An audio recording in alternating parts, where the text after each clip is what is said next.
Nice. Nice. Nice, nice, Nice. nice. Nice little episode there. Show titles. Yeah, what do we got? Don't have a canary. Temporary storage is temporary. I don't remember doing that. ... That goes to Wait, the, don't have a canary? like the canary warrant. Oh, we so barely briefly mentioned that. I didn't even remember it. Okay. Oh, this is good. Are you going to catch them all in AR? AR, are you going to catch them all? Okay. From Dark Redeemer. I'm going to vote for that one. Virtual Boy 2.0. Watch where your Pokemon going. It's good effort, Dr. Payne. I like it. To Pokemon and serve. It's good effort too. An image is worth 1,000 searches. Oh, I think they meant Snapchat, but they misspelled it. Snapchat decides older people forget enough things on their own. Facebook with unintended benefits.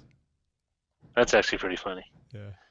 But I'm looking for more. I'm looking for more Snapsters. Most of it's Nintendo related. Rope Fears in a Maze, to Pokemon and Serve. I kind of like aging Snapsters too. Aging Snapsters. That's a pretty good one. Yep. I vote for that one. All right. I like that one too. So motion carried. Aging Snapsters will be the title. The Honorable Judge Merritt, please stand for his... My gavel's out of reach. Oh, yay, oh, yay. I'll use this bat instead.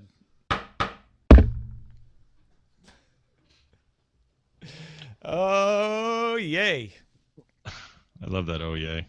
No, man, I am fascinated with this idea of like Snapchat came along and everybody's like, why would anyone want that? So what I'm waiting for that next thing. And that's why it's so hard to think of is because the reaction is going to be, why would anyone want that? But it's going to be brilliant, whatever it is. Yeah, no, I completely agree. And it'll be the thing that not stops, but limits abuse, right? And so I keep trying to think like, okay, what Snapchat did was said, hey, you don't like permanent images? Well, none of the images are permanent. And so it's like, hey, you don't like your public chats being chastised? Well, none of your points can be chastised. Maybe that's it. Maybe it's a social network where no one can reply. Oh, that's interesting. Yeah, but is it a social network at that point? Sort of. I mean, you could follow people. Yeah, but... Well, whatever you call it, though. Maybe that's it. What if they did it so all those things are automatically timed out and they're blocked, but you can unlock them. Like you get to choose to selectively. Okay, this one you is. can approve the replies to your.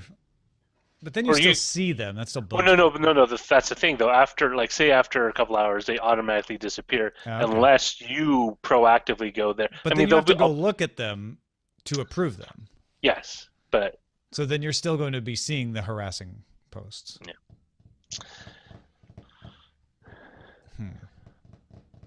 Maybe that's just, you know what, though, you're trying to fix humanity, Tom. Yeah, but you could say the same thing about Facebook. You could say people are like, I hate it that I took a photo. Well, don't put the photo on Facebook. That's the solution, right? Well, but Snapchat figured out another solution that let people still post the photos, but without the consequences. Yeah, no, I agree with that. How like whoever, what you're describing is the next, like if someone can solve that riddle. Yeah. They're huge. Like, that's an enormous accomplishment. I don't know how you do it, though. Solve stupidity? What?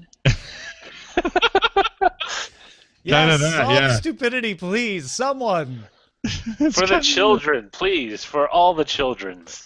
Yeah, please. Can we please think of your daughter's future here for him? I just want someone to figure a way for us to ascend into non-corporeal beings like they do in Star Trek. I think that's evolved. A couple steps down, but sure. Yeah, I'm for that. I mean, but maybe we figure out how to have a conversation in public without abuse first, and then we can work on ascending into non-corporeal beings. I'm with you there.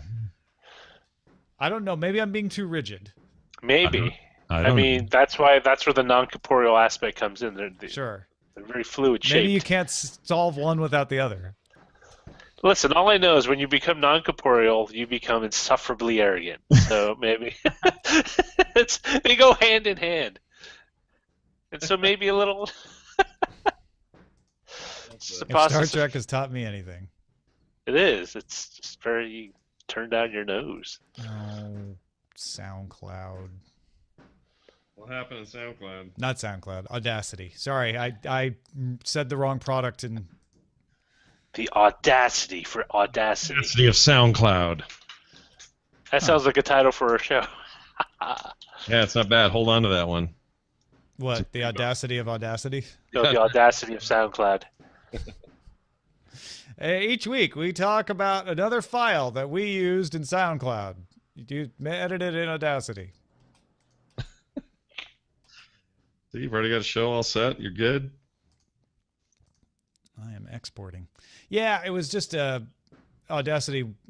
If you ever change anything with the output device while Audacity is running, it can't recover. Oh, right. And so I just had to close it and reopen it. It wasn't a big deal. I hate that. It is annoying. It's free, and I shouldn't complain, but still hate it. No, the non-corporeal cannot be body shamed, but they can be intellectually shamed, or perhaps. It might make the whole trolling thing worse, actually. Potentially. You know, Dark Redeemer has an interesting proposition here. He's like, many people have solved idiocy over the years. We just keep creating bigger idiots. Yes.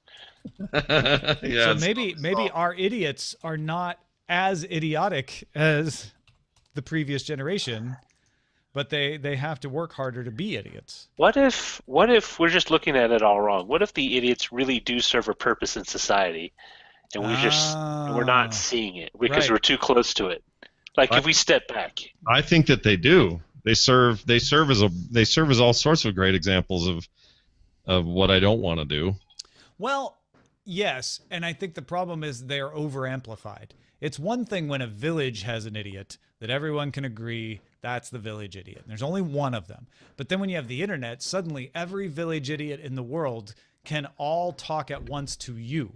And so you've got thousands of village idiots speaking to you at once in multiple different voices. So basically, idiots are exponentially increased in idiocy with the I don't know internet. if it's exponential or not. I haven't done the Maybe math. it could But be. yeah, the spirit of your remark is true. Yeah. Maybe it's logarithmically. It right? could be. I don't know. I don't want to put a label on it. But it's just everyone has the same voice now, so you can't. Well, no, it's that thing where like there was one person that hated you in a town. It was easy to avoid that person. When you're online and there's millions of towns, each with one person that hates you, it's harder to avoid them because Yeah. there's so much more of them. Well, So what you're saying is the downside of the global village is just the global idiots.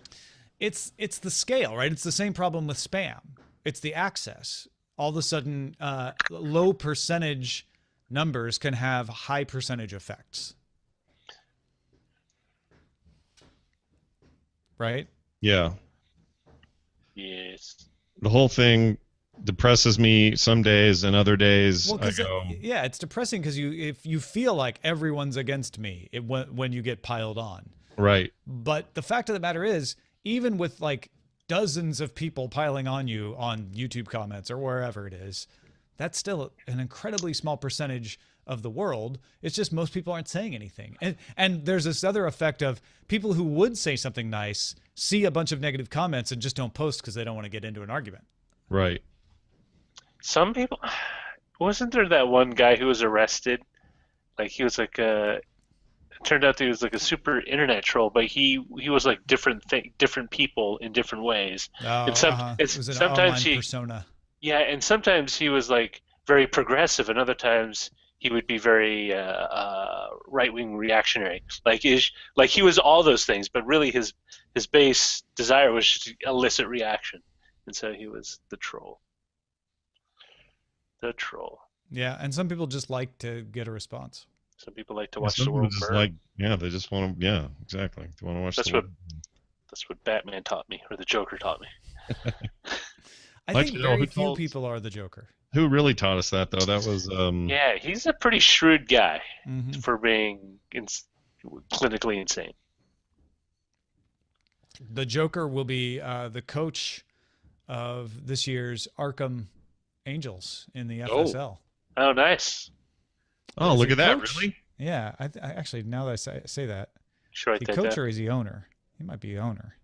I was excited for Maybe. your new season of that. I guess. Yeah, no, he's the owner. The coach will be Edward Nigma, who you might know better as Riddler. Here's a riddle. Take the ball up the left. One of the problems with their strategy is when they meet with the coach, he just gives them riddles that they have to solve to figure out what their game plan should be. It's like, why don't you just tell me? Why don't you give me a straight answer? I love that idea. Captain Dr. Pamela Lillian Isley, big main. Dr. Harleen Francis Quinzel, Selena Kyle on offense, Vera Klopas on defense, Julian Gregory Day at utility, and Dr. Jervis Tetch on the bench. It's going to be a good season. Wow. For the Arkham Angels at FSLTonight.com. I believe in them. Have you anybody reading Dark Knight 3? I'm Or sure not the someone Dark, is. or the Frank No, I'm Miller's. not reading it. Oh no, I haven't. I did not like 2 at all. 2 sucked. It 2 was really bad. sucked. It was rambly and wasn't coherent. This third one is very, very Miller-esque. Like, it goes back to a very simple, straightforward story that's cool. Like, it's fun to read. That's the thing, is comics aren't as fun to read anymore. No, well, it depends on the comic. Yeah. You know. Well, let me just say, most Marvel DC comics, for me, have been very tedious to read. Yeah. Within the past. I've been a lot 6 more years. indie. I've been reading more Valiant comics and more. Valiant, I'm surprised. I picked up what's the one that came out like a couple of years ago? Divinity. Oh, Divinity's great. I was like, wow. I remember Valiant being kind of like also all over the place back in the 90s, and I was like, wow, this is actually real put together. They have something like 30 of this year's Eisner Awards are Valiant Comics nominees. It's crazy. Okay. They're like kicking butt. They know how to tell a story, and I think that's unfortunately That's the key. the key. And a lot of people are more into like, well, how can I franchise this into a movie, TV adaptation, merchandising, something? There's definitely that problem for sure. Merchandising. That's well, the Schwartz, no merchandising. May the Schwartz be with you. Ludicrous. Dun, dun, dun. I haven't seen that movie in a while. We watched it for Film Sack, but it feels like forever ago. Film sack. It sounds like such a dirty name, but it's not. Mhm. No, it's perfect in that way. It sounds like dirty, but it's not. It's Film Sack. It's part of your jingle now. The only thing I read from DC now was the Green Lantern Oblivion.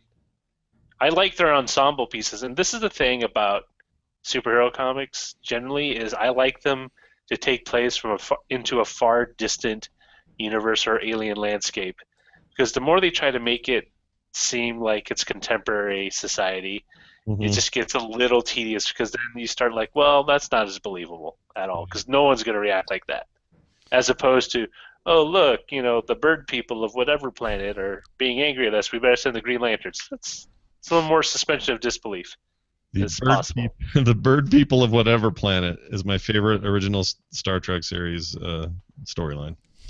Well, bird people, reptilian people, we're the other, insect people. Those are the 3 main alien The tropes bird that I know. people of whatever planet. Like, think about it. The Thanagarians, they're bird people.